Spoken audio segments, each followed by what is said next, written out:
2 weeks into the Rise of the Floodborn metagame, but Thanksgiving may have played a real big disadvantage to the meta report. However, luckily for us, playing in paper isn't the only data that we can report on. So today, we're going to be looking at the top 5 decks from the PixelBorn metagame and giving a big shout out to Pavel for sharing the information, along with our friends that probably paid dividends to why the PixelBorn meta looks the way it is. Let's get into it. PixelBorn top 10 decks by total games played, top 100 players data, Season 2, Week 1, November 17th to November 24th, 2023.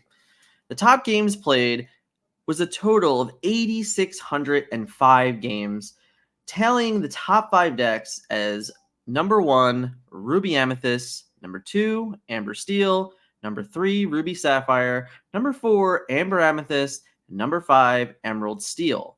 The other mentionable decks are Emerald Amber, Sapphire Steel, Amethyst Steel, Sapphire Amber, and Emerald Amethyst.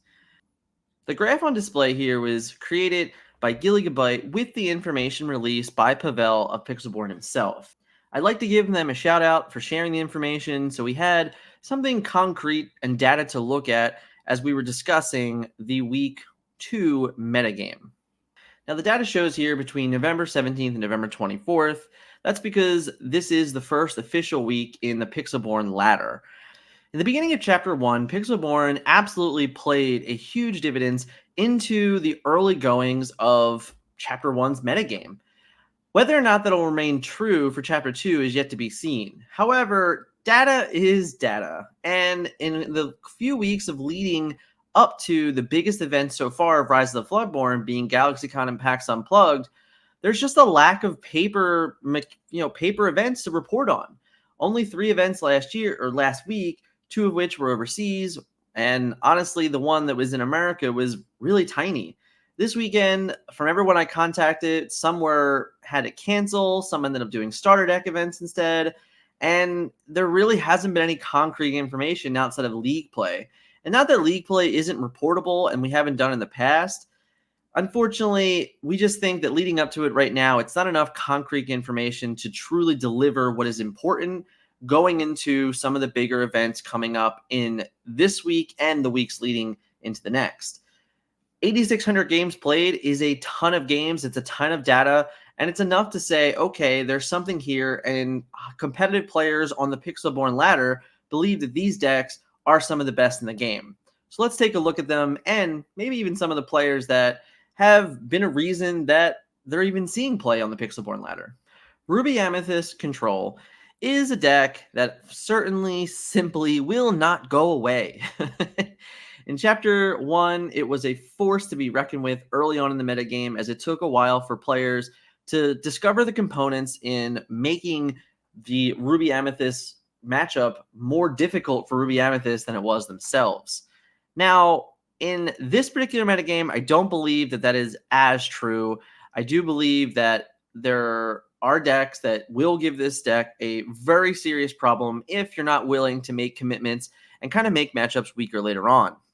But as you can see on the screen here now, this deck is quite different from what we were honestly used to in Chapter 1. And it even has some cards in it that people may not really expect to see. Of course, the aforementioned Merlin Madam Min combo is something that we're constantly seeing now in so many different Amethyst decks. It's finding homes in Amber, it's finding homes in Emerald and Sapphire, all of which are all really the core of Madam Mim and Merlin, being this core concept of removal and usage for valuing cards more than once in a game because of the way that Madam Mim works in cognizant with the leaves playabilities of Merlin's. However, there's other uses for characters in the game that you can find by leveraging cards like Madam Mim Snake and Madam Mim Fox. The early game for this deck is really just showing how committed you need to be to deal with aggressive strategies. Having 6 1-cost characters, having 12 2-cost characters, and then an additional 8 3-cost characters is really committing to the aggro matchup and doing everything possible to give yourself a chance to even get to the end game. Now, while I can sit here and pick apart this list, I think it's going to be one of those where, in all honesty, that Ruby Amethyst will absolutely be a threat to the rise of the Floodborne metagame for a portion of it. But the real truth is that I can make an argument that you could change 20 cards in this list, but the overall concept of it would still be the same. I 100% expect to see a deck to this degree succeed over the next few weeks in the early goings of the Rise of the Floodborne metagame. Will cards change? Absolutely. Will different 1 and 2 cost cards be played? Absolutely. Will there always be decks that have 4 Yzma and 3 Elsa and 3 Lady Tremaines? Probably not. Most versions may not even play Spellbook because of the threat of Benjin. So many different ways that you can build this deck, which truly makes it the most threatening part. Is before, as the Chapter 1 metagame evolved, you didn't have as many things to leverage and change within the deck. Now, there are so many more choices to be made and so many more lines of play of how this deck can actually succeed and threaten all sorts of matchups within the metagame. The honorable mentions I think that need to be addressed here are Teeth and Ambition is definitely a card that I truly enjoy. And along with Arthur as another card that I think are two pinpoints to this particular strategy that work so well within it. And the understanding that whatever ways you're trying to commit to the board early and trying to answer your opponent's threats, both of those cards do different things than what is offering in this current affirmation of the deck list. This particular list is brought to you by Steadfast. For any of the lists that I'm utilizing a content creator for, it's really with respect to the content creator that they made the effort of creating this list, something that I believe definitely has a leg to stand on within the metagame, and their content is honestly second to none, and it's something that even I, myself, pay attention to on pretty much a video-to-video basis of whenever they release one. Ruby Amethyst is yet again at the forefront of a PixelBorn stat sheet, along with having 4 of a deck list in a top 8 last weekend and kind of found all over the place afterwards. It's no shock to me whatsoever. The Madam Mim and Merlin combo really is that good, and it's so good that it just gives leverage in so many different places that it's no shock that you're going to leverage it with a bunch of Ruby removal. We'll have to see how this deck does and fares in the first couple weeks of the game, but it's definitely no shock to me whatsoever that it's at the top of the leaderboards so far in the PixelBorn grind. Amber Steel Midrange found its way as the leading deck in Chapter 1. It had the most successful top 8s, it had the most successful wins across tournaments, and it definitely across big tournaments that were reported on. And in all honesty, it got a lot of very good cards in Chapter 2 with the ability to very easily just replace cards that weren't as powerful. Cinderella Ballroom Sensation was a 110% must include in this list, and the idea that you even got 3 new playable songs made it even easier to make the choice of Cinderella. But however, it gained even more synergy within the list. Adding the Queen, Commanding Presence, and her 1-cost partner really added just another way to be able to sing your powerful 5-cost songs early, buffering up Ariel Spectacular Singer to even more playable songs for her to find when you play her, and of course be able to sing when you need her to, only added to the bonus of how good the card truly is. For me, this particular list finished in 3rd place in a gigantic 102-player tournament, and enough could be said right there of what it's possibly capable of. But this is another list here that I believe will actually see changes and developments over the coming weeks of trying to figure out if the traditional steel wheel still has a matchup into the newer versions of Amethyst Ruby Control. Can you successfully get away with playing a whole new world if your opponent just has a better endgame than you and has the ability to be prepared away what you had? It has even more answers to Stitch Rockstar Surfer if your plan is to play it early. The matchup isn't as unfavorable because most of the time now, Ruby Amethyst is also gaining lore along the way and just doing a really good job of taking away your options early. And of course, you actually end up playing songs that aren't particularly good into the matchup either. So you end up with a bunch of cards in your hand that are really just unfavorable. I think the Steel Wheel deck is still a very consistent deck. I think, again, if you are a player that played Steel Wheel in Chapter 1 and loved it, then the new and updated cards from Chapter 2 only make that version of that deck even better. It doesn't really change much about the concept or ways that you play it. You just have a better, more consistent deck, which is kind of scary to say that it was the best deck in the game and it became more consistent. However, to note, the metagame is not the same. There are different ways to combat against this. There are different strategies that are drawing more cards than you, that are efficiently using their ink more effective than you. There are more effective ways to remove your lanterns if that's the version you're playing. And there's also some lines of play that just end up where you can't even remove the characters that you want to remove because although you have all the removal in the world for early game strategies, you don't have anything that can really compete against 5 health or 5 willpower and 6 willpower and above characters. And then it makes it worse when World's Greatest Criminal Mind ends up being a dead card because you don't have enough ways to effectively utilize it outside of the Queen, which at that point I would start looking for additional options. All in all, I think Steel Wheel is a really consistent deck. I'm just not certain that it's absolutely the best decision every week. And it's way closer to understanding what your local metagame might look like or what you assume the metagame will look like at a major event. But I would definitely be playing more games with it just to understand and try to find the leeway within certain matchups that, honestly, the wiggle room is just a lot less now. This weekend will lay host to 2 more publicly known events, and they'll both be pretty large events to that scale.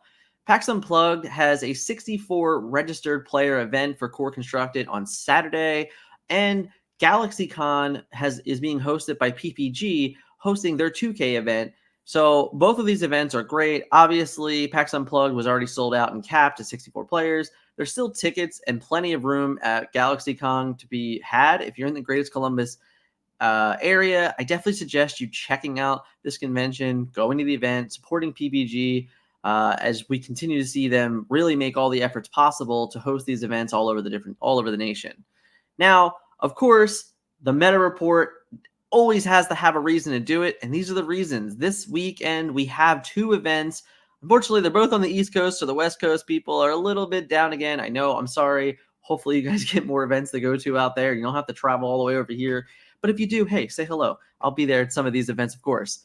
Nonetheless, the meta report is important this week because, in all honesty, I believe that the decks that are being represented in this will absolutely be represented in these events.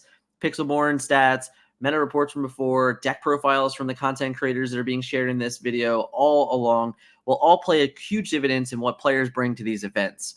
So look out for the full meta report next week for both of these events. As you know, very close with George. I'll have a full breakdown of the entire event, not just the top 8. I will have access to all the information about GalaxyCon. And of course, I will do my very best to report on everything from PAX Unplugged. It helps that I'll be live on the ground and, of course, playing myself in the event. Now, let's get into the next deck. Ruby Sapphire items. Of course, the popsicle control is something that was really, really pressed hard on early. So it's no shock to me that this is a deck that has seen success on PixelBorn because pretty much as soon as the cookie jar was opened and cracked, everyone learning that Hiram and Popsicle were the new hotness. Doesn't shock me at all that players went and grasped onto it and played a bunch of games with it to enjoy everything that this deck has to offer. Now, I'd like to include that this particular list here from Zeph is absolutely a few weeks old. I'm sure he's made changes to it, and I can tell you from my point of view that I would make changes to it. But nonetheless, this was a chance to tell you guys about Zeph and his channel. Zeph's video covering this deck list will be in the description below. Please go check him out. I truly enjoy Zeph's content. One of the best storytellers on YouTube and always fun videos to watch. But let's break this down just a little bit more for what it is. For me, there are 3 cards immediately that stand out in the deck that need to be discussed. It's Hiram, Popsicle, and of course, Fishbone Quill. I've seen players out there suggesting that Fishborn Quill is unnecessary in this deck list, and I cannot help but disagree more. I believe is the core reason why you will have zero trouble playing against Amber Steel, because if you can leverage a turn 3 Fishbone Quill against Amber Steel, then their whole process of getting to a whole new world doesn't mean anything if you're already on 6 or 7 resources before they get to 4 or 5, because you'll be able to better use your resources to combat what they're doing early, and the threat of be prepared means they can't ever go wide. And honestly, it just does so much more than that, and it really just plays into this role of being able to play the most impactful cards in the game turn after turn after turn. Hiram and his band of items are so very well complemented by the Ruby removal. And you can see in this list alone, aside from Shield of Virtue, every single Ruby card here is designed as a removal spell. Queen of Hearts, Maui, Lady Tremaine, Scar, Maleficent Monstrous Dragon, Teeth of Ambitions, and Be Prepared are 100% simply removal cards from Ruby, and it's the perfect complement to the amount of draw power this deck actually has.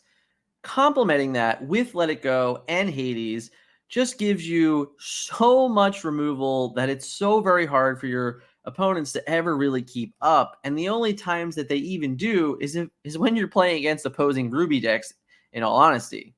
Hiram alone with Popsicle almost always nets you 4 cards. With Nick Wild, it can offer even more, with the ability of being able to bring back items later on in the game as part of your win condition. All the more is a threatening gameplay. The most particular character in this list is Noi. Noi is a character that I think when it first came out, probably overlooked, didn't realize what Ward and Resist actually represents and how easy it would be to keep an item in play, to stick for a while, to get the most out of it. But the combination of Noi and Teeth of Ambitions really gives a lot of playability to the character even more. And in your control mirrors, she just ends up being a 2 lore character that they have to kind of answer with very early. And it makes it a little more difficult when she becomes, a 2 willpower, 1 resist character with Ward that they can't simply Teeth of Ambitions themselves. Popsicle slingers, Hiram items, Ruby, Sapphire, whatever you want to call this deck, it is one of the more breakout, exciting decks from Rise of the Floodborn, really presenting its first deck on the PixelBorn list of brand new cards that came together as 2 different cores that were able to create a particular portion of the metagame early on. Whether or not it'll stick will remain to be seen.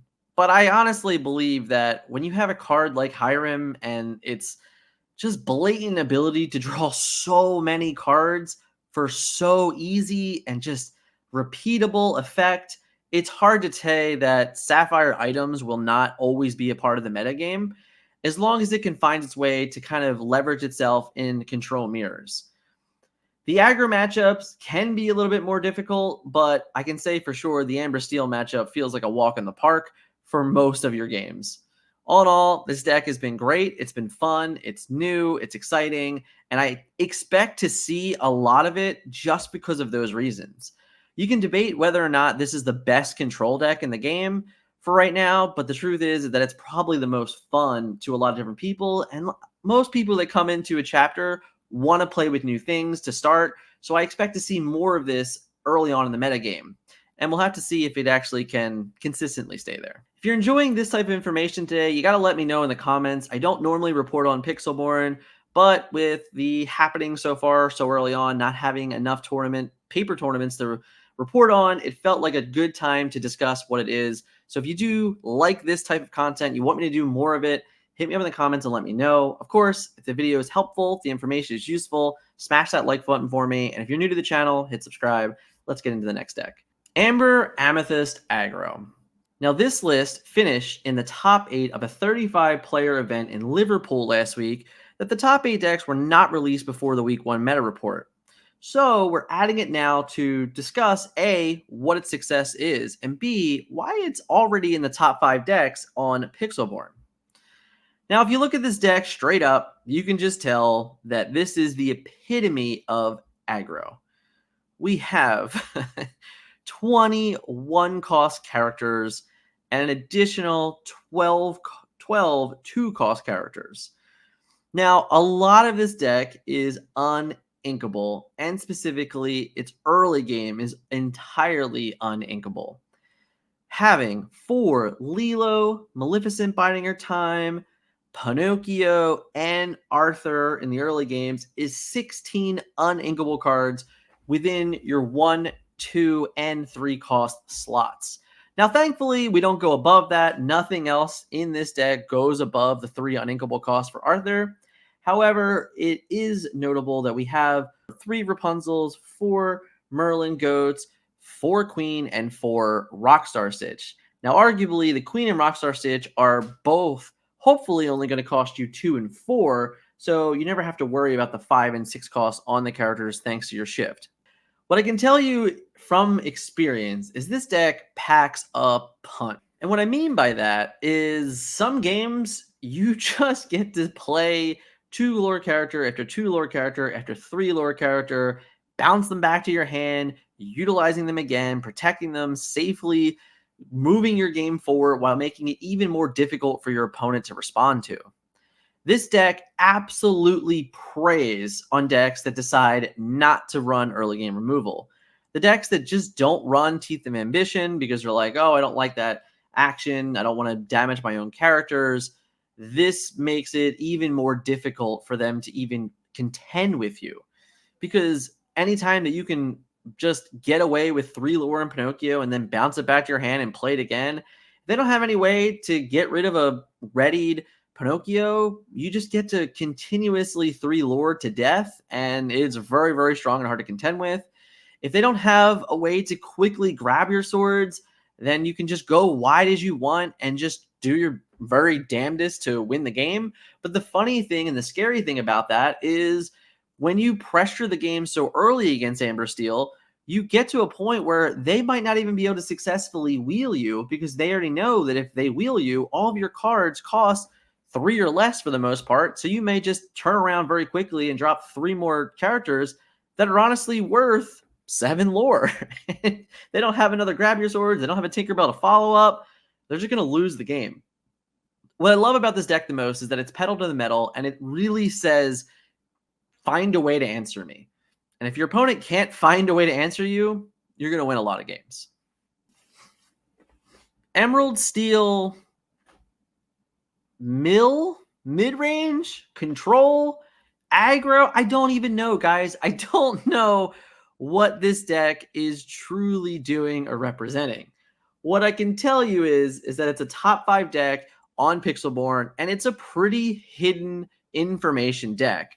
Yes, there are some videos out there covering the deck or covering decks that have been successful from other events so far, but none that can really stake claim to being the best Emerald Steel deck.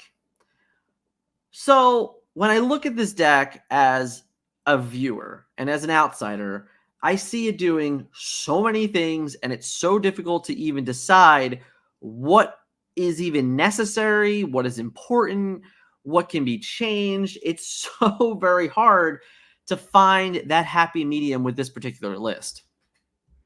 What I think is interesting is that it's very much doing its best to attempt to use Beast and attempt to follow up with maybe even some Cheshire Cat interactions, along with the idea that you might be able to try and capitalize on your whole new worlds against item decks as they draw so many cards that you might be able to find a way to mill them out. In all honesty, this is the more harder deck to really analyze to its fullest. So Enchantress is a new character in this list that I haven't seen it hanging out in many other decks recently. So that's an interesting to want to note. Her ability of getting +2 strength on your opponents when she's challenged is interesting. She's kind of like a reverse Prince Eric in a way, but she represents 2 lore. However, we also have Prince Eric here. So I think what this is doing is leveraging cards when you're on the play and the draw. I imagine when you're on the play, Enchantress is great. When you're on the draw, Prince Eric might be better, is my way that I would look at that. This also has Robin Hood, and that is the 2-cost uninkable 1/3 1 lore pinger. And what I mean by pinger is it has the ability to tap and do 1 damage to characters. The follow-up here are cards that I'm not crazy about, like Cheshire Cat at 3 cost. However, we are playing the Floodborn Cheshire Cat, so that's the true reasoning here. The other interesting character here is the 4-cost Inkable Beast, the 3/4 with lore, and the ability of You're Not Welcome here. When you play this character, you may deal 1 damage to chosen character. Now, of course, this beast is truly in here as another combo piece to the Beast Relentless, which is, of course, the 4/5 inkable 6-cost character with 2 lore and the ability of Second Wind. When an opposing character is damaged, you may ready this character. So a lot of what's going on here is an early game threatening lore counts with combination of the Beast Relentless combo out, and the backup plan is Cheshire Cats and removals to kind of just win the game through a more fair means. I'm going to be upfront with you. This is not a deck that I've played a lot of games with, and it's not a deck that I truly understand or, in all honesty, believe just yet that it works enough of the times to even remain consistent. But it is what it is. It's a top 5 deck. It has a good win percentage also, which is crazy. It's just something that I can't fairly report on because A, I haven't seen enough with it. B, all of the different versions I've seen are so different that it's hard to even assume what is the best and what's not because they all have their ups, pros, and cons. It's a really difficult deck for me to decide where it's at. However, it is going to be in my best interest to learn this game. I tell players all the time, if you don't know enough about a deck, you should probably sleeve it up and play it yourself. And that's on my to-do list before PAX Unplugged because I need to understand if this deck is very good or if it's something I don't need to worry about. Sometimes you can't trust everybody. You need to just pick a deck up, play games with it yourself, and learn about it. The first 2 weeks of Disney Lorcana's Rise of the Floodborn Set 2 has been a bit of an interesting one. However, because of the lack of events being played, it's hard to see where most of these decks actually stand. Leaderboards are great for PixelBorn. It's a wonderful tool for players to be able to utilize, but I'm still a really big firm believer in what shows up to paper tournaments and what succeeds there, because a player kind of taking interest in their deck, in purchasing what they need, in traveling to events, and paying to play in the events, you really have to have a lot of weight on your decisions being made. And I cannot wait to report next week in the Week 3 meta report on GalaxyCon and PAX Unplugged, and if there's any other events that come up about it. I do believe it'll be the tone set very early for what the full metagame may look like.